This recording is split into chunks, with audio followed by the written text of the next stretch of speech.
په تخار ولایت کې د جنایي جرمونو د کمښت او مخنیوي لپاره اغېزمنې هڅې. د تخار ولایت امنیه قمندانۍ اړوند د جنایي جرمونو پر وړاندې د مبارزې عمومي مدیریت چارواکي وایي چې په وروستیو 6 میاشتو کې د نشه یي توکو د قاچاق او خرڅلاو په تړاو 12 قضیې او 140 قضیې د عامه نظم ګډوډولو، مسلکي غلو او انساني قاچاقبرانو په تړاو ثبت کړي دي چې په دې تړاو یې څه باندې 200 کسان نیولي او د قانون پلي کېدو په موخه یې عدلي او قضایي بنسټونو ته معرفي کړي دي. د دغه ولایت د جنایي جرمونو پر وړاندې د مبارزې عمومي مدیر ټینګار کوي چې په روان کال کې د جنایي جرمونو د کمښت او مخنیوي لپاره منظم پلانونه لري او هیڅ چاته به اجازه ورنه کړي چې د خلکو د نارامتیا لامل وګرځي. در سال روان به خاطر کاهش و جلوگیری جرایم جنایی پلان و برنامه منظمی داریم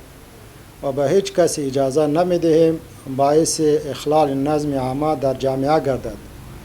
و تلاشه های ما به خاطر جلوگیری جرایم به شدت جریان دارد.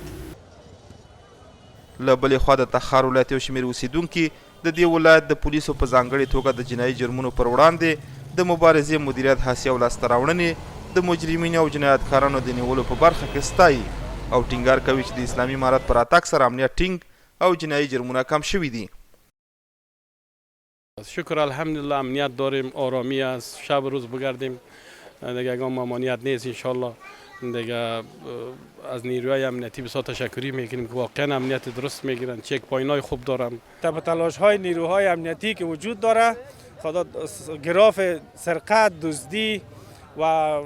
برخوردهای مسلحانه خیلی پایین آمده و مردم راضی هستند. دیگه خدا را شکر ما دعا میکنیم که از این هم بیشتر خوبتر شود.